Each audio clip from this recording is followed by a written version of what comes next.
और अब बात बघेल के बजट की।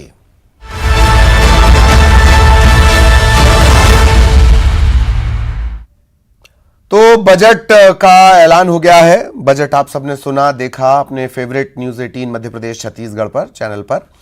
इसके बाद बड़े बयान भी आ रहे हैं। बजट के बाद सीएम ने फिर से सरकार बनाने का दावा किया है। बजट के चुनावी फायदे पर सीएम का यह बयान है। जनता हमें आशीर्वाद देने के लिए तैयार बैठी है, यह कहना है मुख्यमंत्री भूपेश बघेल का। जनता कांग्रेस को आशीर्वाद देने के लिए, जीत का आशीर्वाद देने के लिए तैयार बैठी है। मुख्यमंत्री भूपेश बघेल ने यह बात कही है।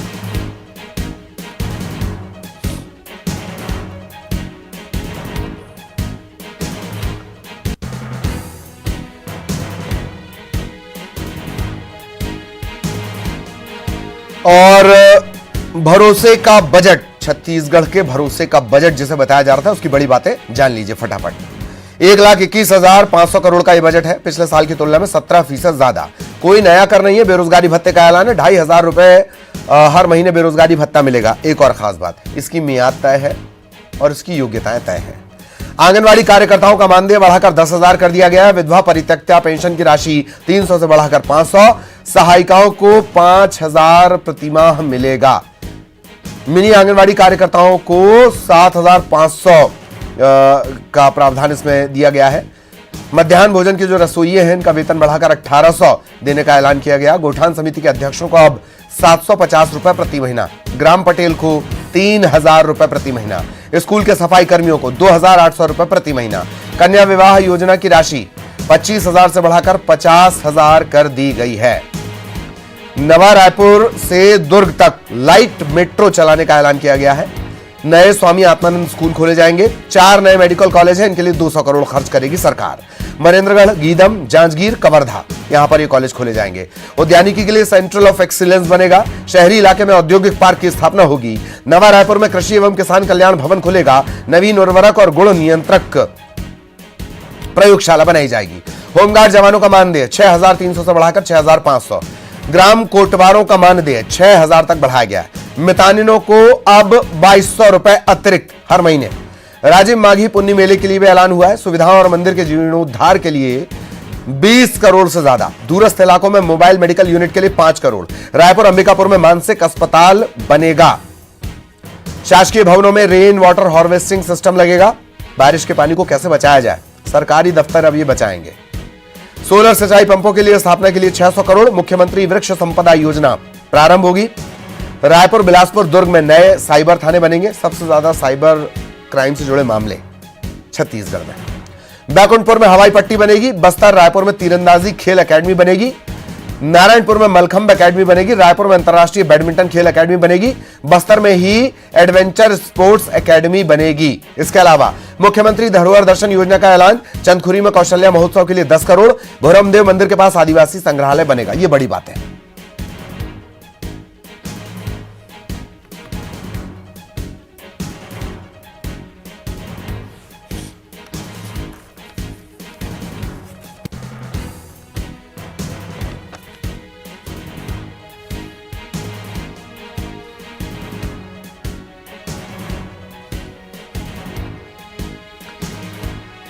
तो लगातार रिएक्शन का दौर चल रहा है। रिएक्शन भी हम आपको सुनवाते रहेंगे। अर्थशास्त्रियों के नजरिए से इसे समझेंगे भी, और बीजेपी कांग्रेस का क्या कुछ कहना है। हालांकि आजकल बजट में पहले से तय हो जाता है कि किस पार्टी को क्या कहना है। मध्य प्रदेश में विपक्ष में है कांग्रेस। वो जो कहती है वो छत्तीसगढ़ में सत्ता में रहने वाली कांग्रेस के बयान होते हैं। ये लगभग साम्य है, वो मैं आपको बताना चाह रहा हूं। और मध्य प्रदेश और छत्तीसगढ़ दोनों के बजट को लेकर भी थोड़ी चर्चा इसमें अपन करेंगे, लेकिन छत्तीसगढ़ पर फोकस रहेगा। इस वक्त आपको नजर आ रहे होंगे तपेश चंद्र गुप्ता साहब। आप अर्थशास्त्री हैं। गुप्ता साहब, आपका बहुत बहुत स्वागत। बहुत बारीकी से बजट पर उनका पूरा ध्यान है, पॉइंटर्स भी उनके पूरे देखे हुए हैं। सर, सबसे पहले आपका एक रिएक्शन इस पूरे बजट को देखते हुए। तकरीबन 17% का इजाफा, हर वर्ग को साधने की कोशिश, और नाम इसे शुरुआत में दे दिया गया था छत्तीसगढ़ के भरोसे का बजट। कल की ट्विटर में यह टॉप ट्रेंडिंग पर भी रहा है। सर,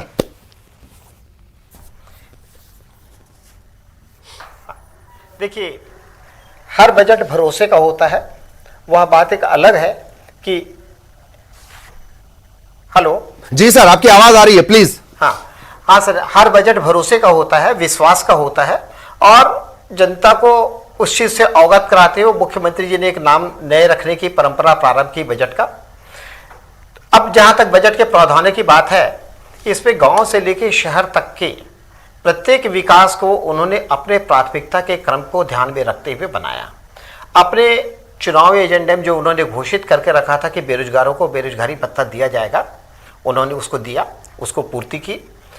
लेकिन जब वो सत्ता में नहीं थे तब वो एजेंडा बना था, और जब सत्ता में आए और यह जानकारी आ गई कि हमारे पास न्यूनतम स्तर पर बेरोजगारी है, तो ऐसी दशा में जब हमने आवेदन शुल्क व्यापम की ओर से होने वाले या पीएससी की ओर से होने वाली परीक्षाओं के जो शुल्क होते हैं उसको हमने जब माफ कर दिया, तब इस चीज की आवश्यकता नहीं थी। उन्होंने दिया है, अच्छी बात है, एक व्यवस्था है, उन्होंने अपने एजेंडा की पूर्ति की है। क्योंकि देखिए, जब हमने पूरी व्यवस्था शिक्षा के दृष्टिकोण से उनको शिक्षा भी दे रहे हैं, उनको आवेदन भी निःशुल्क ले रहे हैं, तब इसके देने की आवश्यकता नहीं थी। जबकि प्रदेश नहीं, पूरे राष्ट्रीय स्तर पर नशाखोरी और ये मनोवृत्ति बढ़ रही है। आज हर 10 में से 8 बच्चे के मुंह पे पान, गुटखा, सिगरेट ये मिलता है। तो कहीं बच्चों का मनोबल उधर ना डाइवर्ट हो जाए, इसका मुझे अंदेशा है। बाकी बजट में बहुत चीजें जो मुझे जो छू गई, जो वो सबसे बड़ी बातें वो थी कि इन्होंने होमगार्ड का वेतन बढ़ाया, उनका मानदेय बढ़ाया, वो मुझे बहुत अच्छा लगा। दूसरा यह है कि ताप विद्युत गृह कोरबा के लिए उन्होंने विद्युत गृह बना का निर्माण का प्रावधान रखा, ये बहुत अच्छी बात थी। रायपुर से बिलासपुर को, दुर्ग से रायपुर, नया रायपुर को जोड़ने के लिए जो उन्होंने एक नया ट्रैक शुरू किया, और पार्किंग ओवर के काम कही, जो विद्युत गृह का जो पार्किंग ओवर की बात कही गई, विद्युत पार्किंग ओवर की, ये चीजें मुझे बहुत अच्छी लगी। और शिक्षित बेरोजगारी के साथ साथ मुख्यमंत्री कन्या विवाह योजना में राशि बढ़ाई गई, ये थोड़ी सी मुझे अच्छी नहीं लगी, क्योंकि जस्ट डबल हो रहा है, वही हम दूसरे को मानदेय जो कर रहे हैं, जो कर्मचारी काम कर रहे हैं, चाहे सफाई कर्मचारी हो चाहे रसोइया हो, उतनी वृद्धि नहीं हुई। तो ये जो थोड़ी सी मुफ्त की राशि जा रही है, थोड़ा सा मैं मुफ्तखोरी का विचार को स्वीकार नहीं करता, इस कारण मेरे ये दृष्टिकोण बनते हैं। वैसे एक एक चीजें इन्होंने नए जिले बनाने के साथ कृषि के विस्तार की बात कही, इन्होंने उसमें राजीव गांधी किसान न्याय योजना की बात की, सामाजिक सुरक्षा पेंशन में जो वृद्धि की, ये सब चीजें सामाजिक आवश्यकताओं की थी। इस प्रकार से ये बजट एक पूर्ण रूप से संतुलित बजट है। इसमें एक बात और रही कि इन्होंने चिकित्सा महाविद्यालय भी खोला, ये सब चीज खोली गई, और 23 नए महाविद्यालय खोले गए, इंग्लिश मीडियम के कॉलेजेस खोले गए, इंग्लिश मीडियम के 101 हिंदी इंग्लिश के जो अपने नए कॉन्सेप्ट के आधार पर इन्होंने जो स्कूल खोलने का शुरू किया है, उस पद्धति में 101 नए स्कूल खोल रहे हैं। उस पद्धति का लाभ तो निश्चित तौर पे शहरी ग्रामीण क्षेत्र के सभी लोगों को मिलेगा। और सबसे बड़ी बात, मुख्यमंत्री जी ने इस बार नए तरीके से बजट प्रस्तुत किया, जो आम जनता तक सहज और सरल रूप में पहुंचा। इन्होंने कोई भी शहर में कोई भी चीज खोलने के पहले उस गांव का नाम, उस विकास खंड का नाम, उस जिले का नाम दिया। इस प्रकार की परंपरा पहले नहीं थी। ये सेल्फ स्पीकिंग बजट हुई, जिससे कि सीधे आदमी को मालूम हो गया कि मेरे घर, मेरे क्षेत्र में यह खुला है। बजट सरल भाषा में और सहजता से प्रस्तुत किया गया है। और इसमें देखिए, चुनाव वर्ष है, एक राजनीतिक व्यक्ति बजट प्रस्तुत करेगा तो उसका राजनीतिक लाभ तो लेगा ही लेगा। इस कारण यह बजट को चुनाव का या राजनीतिक दृष्टिकोण से कहने का कोई औचित्य नहीं है। हर व्यक्ति करता है। देखिए, पहला साल काम नहीं कर पाता, दूसरे तीसरे साल में काम करता है, चौथा साल छूने के लिए आता है तो उसके पास आवश्यकताओं की पूर्ति और अपने एजेंडे को पूर्ण करने का रहता है। तो ये आखिरी इनका बजट था, इसमें आखिरी तो इस सत्र का आखिरी बजट था। इस कारण इनके लिए मजबूरी थी कि उन सभी चीजों को जिसकी वो पूर्ति नहीं कर पाए थे, वो कर पाते जिसको इन्होंने पूर्ण किया है। जी जी, चलिए, 2 मेहमान और जुड़ गए हैं, उनका भी तारुफ अपने दर्शकों से करवा दें। नरेश चंद्र गुप्ता साहब, बीजेपी नेता, वो हमारे साथ जुड़े हुए हैं। सुरेंद्र वर्मा साहब, आप कांग्रेस प्रवक्ता हैं, वो भी हमारे साथ जुड़े हुए हैं। आप दोनों का बहुत बहुत स्वागत है। तपेश चंद्र साहब लगातार हमारे साथ बने हुए हैं। अगली बार मैं आपके पास आऊंगा तपेश जी, तो एक और बात रहेगी। एक तो मुफ्त देने की बात, दूसरा के होमगार्ड जो आपके दिल को छुआ है, होमगार्ड के जवानों का मानदेय, हालांकि वो और अधिकतम सीमा तक जा सकता था। खैर, चलिए सिलसिला शुरू करेंगे। नरेश जी, आपके पास मैं आना चाह रहा हूं। सबसे पहले आपका तो एक रिएक्शन चाहिए इस बजट को लेकर। देखिए, ये पूरा बजट धोखा का बजट है। भूपेश बघेल जी ने 4 वर्षों तक जनता को छला है और इस बजट पर भी छला है उन्होंने ऐसा कोई कर्मचारियों और अधिकारियों के लिए कोई विशेष प्रावधान नहीं किया। विकास की कोई योजना ही नहीं है। इस पूरे बजट का सबसे खराब बात यह है विकास को इन्होंने विमुख कर दिया है। पूरे बजट को, अपने कार्यप्रणाली को, सुशासन की ओर कोई ध्यान नहीं है। सुशासन नाम की कोई झलक नहीं दिखती इस बजट में। शिक्षा की गुणवत्ता की विकास की ओर ध्यान नहीं दिया गया। देखिए, शिक्षा में इंग्लिश मीडियम से ही गुणवत्ता नहीं आ जाती है। उस बजट पे ऐसी गुणवत्ता की विशेष व्यवस्था नहीं की गई। दैनिक वेतनभोगी कर्मचारियों को नियमितीकरण के बारे में कुछ नहीं किया गया। पिछले 4 वर्षों में जो 10 लाख से ऊपर बेरोजगार थे, उनके बेरोजगारी भत्ता के संबंध में सरकार ने क्या किया है वह देख लिया है। ये इस पर भी छलावा किया है। मेट्रो लाइन की घोषणा करने वाली भूपेश सरकार पहले छत्तीसगढ़ में सिटी बस तो चला लेती। मेट्रो लाइन एक फैशन सा डेवलप हो गया मुझे लगता है। हाँ। मेट्रो लाइन के लिए बजट की व्यवस्था के साथ उसको चलाने की बजटरी व्यवस्था के बारे में बात करते भूपेश जी, तब वो समझ में आता है कि खाली अपने नॉर्मल बजट के बजाय उसका एक ब्लूप्रिंट भी जनता में जारी कर दीजिए कि उसे हम कैसे चला पाएंगे मेट्रो लाइन को। सस्टेनेबल होगा कि नहीं होगा, कि खाली सस्टेनेबिलिटी ना होते हुए सिर्फ बजट पे घोषणा कर दिए चीपर पॉपुलरिटी के लिए। मुझे लगता है ये चीपर पॉपुलरिटी के लिए सिर्फ भाषण को लंबा खींचा गया, सेक्टरों का नाम लिया गया। हाँ। 20 लाख, 30 लाख, 40 लाख, 35 लाख तक की तो घोषणा मुख्यमंत्री जी ने अपने बजट भाषण में की है।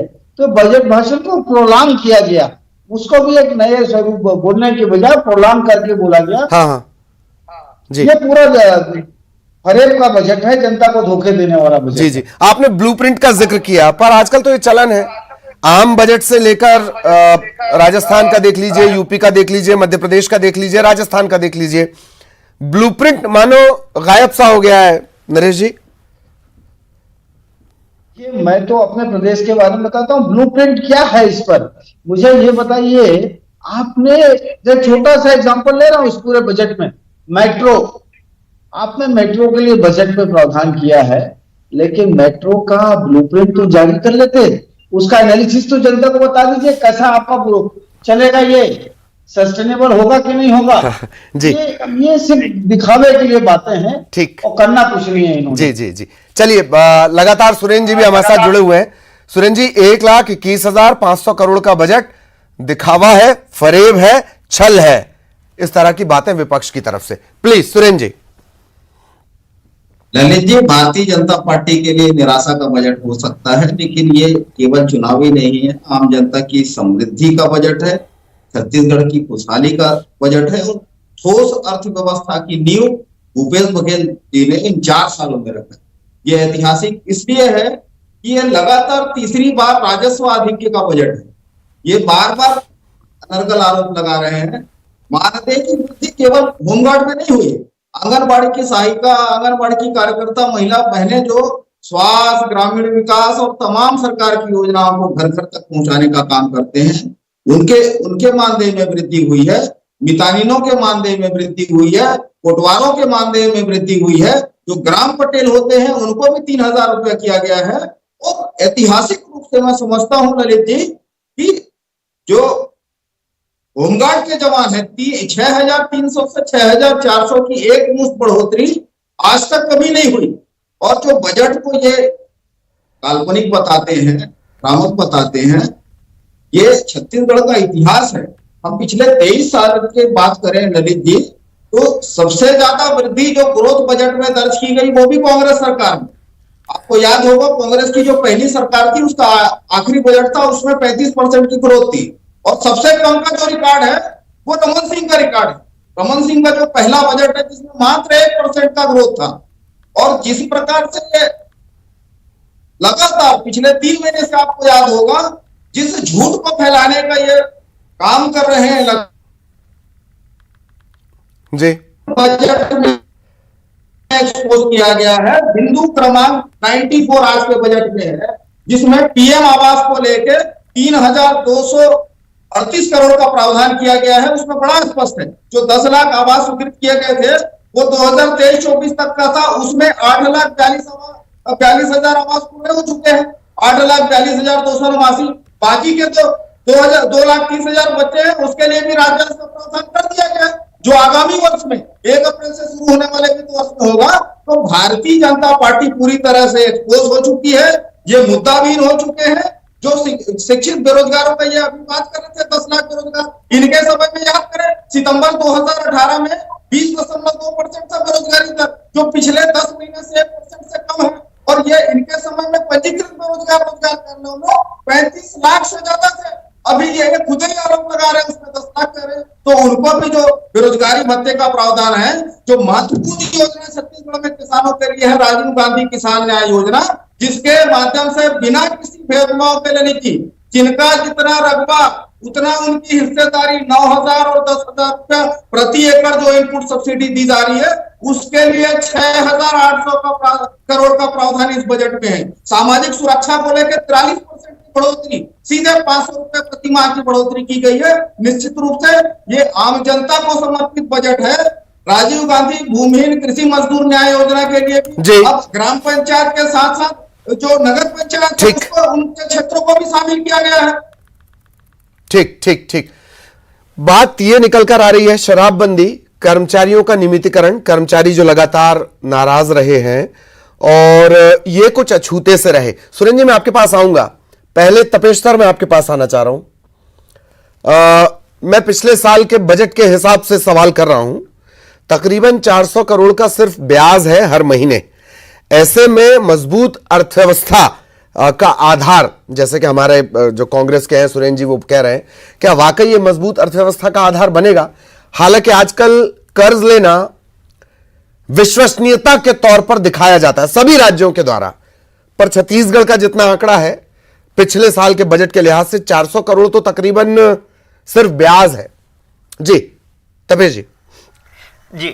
देखिए, ऋण लेने की एक परंपरा सी बन गई है और हर राज्य अपने आवश्यकताओं की पूर्ति के लिए, और कुछ ऐसे आपातकालीन परिस्थितियां आती है जिसमें राशि का विनियोग करना होता है, तो उसके लिए वो कर्ज लेते हैं।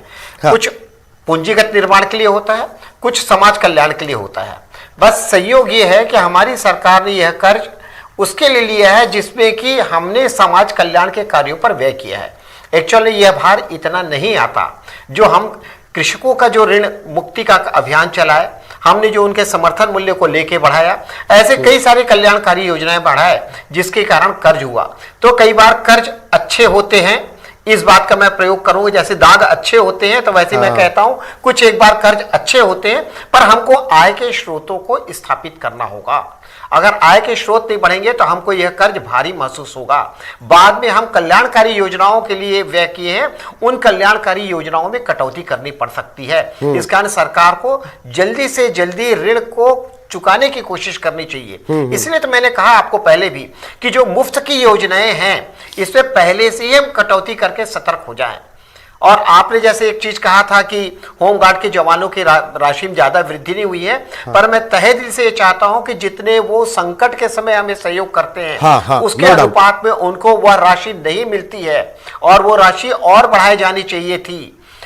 जो महिलाएं काम करती है समर्पण भाव से, आंगनबाड़ी में खाना बनाती हैं, उनका पूरा दिन लग जाता है, एक दिन का नहीं तो आधे दिन की मजदूरी देते हैं कलेक्टेड रेट की, वह भी नहीं है। तो कुछ चीजों में थोड़ा सा सामाजिक कार्य है, थोड़ा सा त्याग भावनाओं को ध्यान में रखा गया है, लेकिन पूंजीपति त्याग ना करे और गरीब त्याग करे, ये चीजें थोड़ी सी जमती नहीं है। यद्यपि इन्होंने इसमें वृद्धि किया है, एक प्रशंसनीय कार्य किया है, पर यह अभी भी कम है। धीरे धीरे शायद इस चीज में संतुलन स्थापित हो जाए, पर एक पहला प्रयास तो हुआ कि हमने इस ओर ध्यान केंद्रित किया। चलिए कोशिश, कम से कम इनिशिएटिव लेना